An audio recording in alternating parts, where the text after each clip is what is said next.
नमस्कार, योग गुरु धीरज चैनल में आपका स्वागत है। एक बहुत बड़ा भ्रम है और भ्रम को मिटाना वशिष्ठ योग का कार्य है कि खाने के बाद टहलना जरूरी है। ये भी एक तरह का भ्रम है जिससे हमें बचने की ज़रूरत है।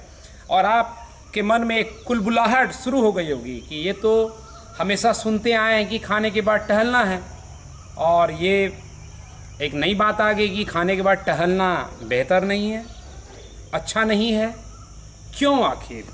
इसके लिए एक सिस्टम को आपको समझना पड़ेगा जिसमें शरीर कार्य करता है। शरीर कार्य करता है कि जब भी कोई भी अंग आपका एक्टिव होता है, उस एक्टिव होने वाले अंग को ऊर्जा चाहिए, और वो ऊर्जा का सबसे बड़ा स्रोत है आपका ऑक्सीजन।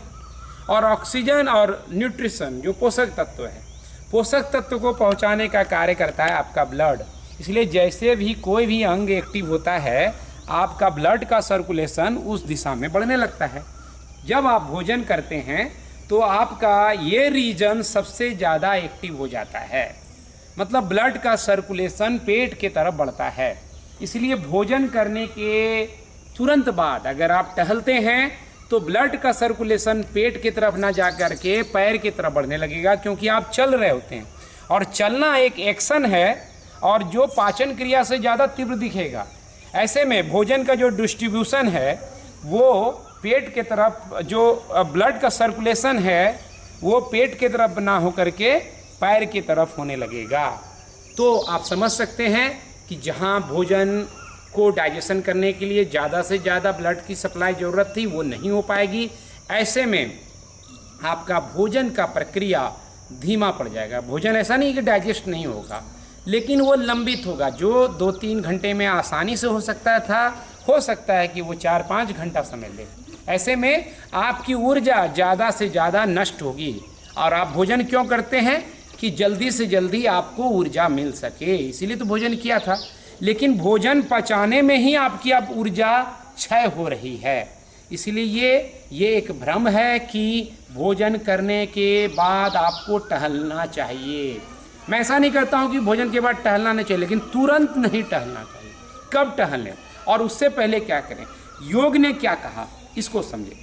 योग ने कहा कि भोजन के बाद वज्रासन करना चाहिए। इसमें आपकी ज़्यादातर लोगों की सहमति होगी कि वज्रासन करना चाहिए। क्यों वज्रासन करने कहा गया योग में? देखिए, वज्रासन आप किए, नी को बैंड कर दिया हमने, बैठ गए, तो जैसे ही नी बैंड होने से आपका पाइप बंद हो गया ब्लड सर्कुलेशन का, अब ज़्यादा ब्लड नहीं जाएगा। इसीलिए आप ज़्यादा देर वज्रासन में बैठते हैं तो आप फील करते हैं कि नमनेस आ गया है, झुनझुनी जिसको कहते हैं हम लोग अपनी भाषा में गाँव में, यानी ब्लड सही तरीके से पहुँच नहीं पा रहा है, तो ब्लड रुक गया। अब ज़्यादा ब्लड रुकने की वजह से क्या हुआ, जो नी से नीचे नहीं जा रही है आपके पेट की तरफ जाएगा।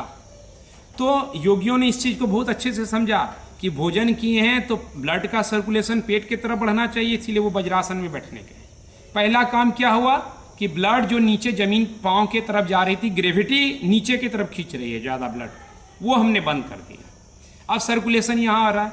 फिर वज्रासन अपने आप में एक ध्यानात्मक आसन है, मेडिटेटिव पोज, कि यहाँ पर बैठ करके आप ज़्यादा से ज़्यादा पेट पे ध्यान दीजिए, सांस पे ध्यान दीजिए, बिल्कुल रिलैक्स होइए।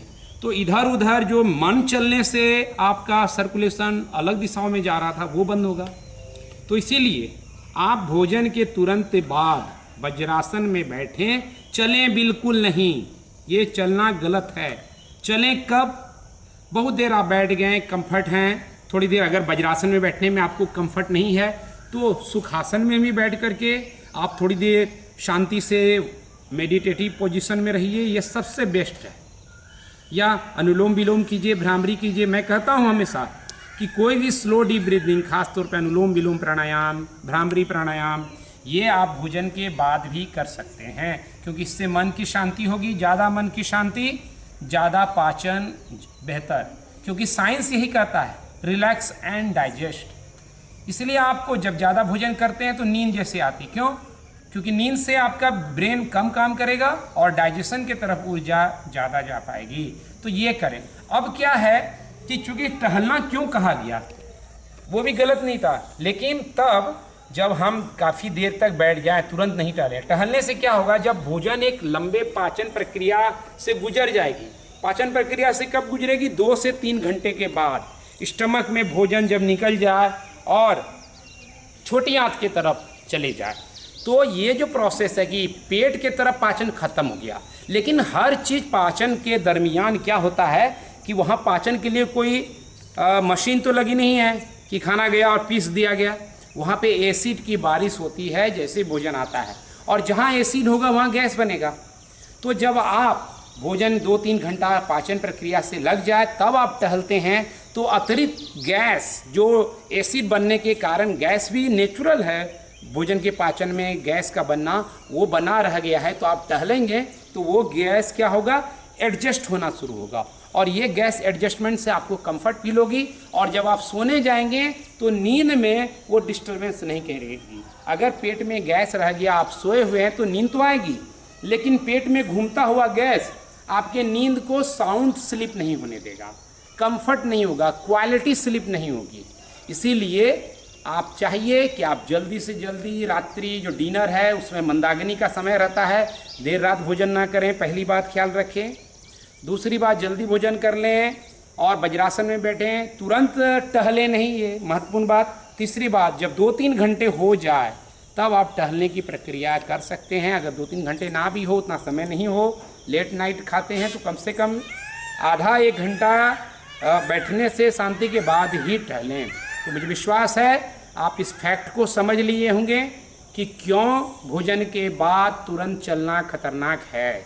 इन चीज़ों को ध्यान रखिए और लगातार जो योग की प्रैक्टिस है उसको करते रहिए, ताकि डाइजेस्टिव फायर आपका एक्टिव रहे, वो मंद ना पड़े।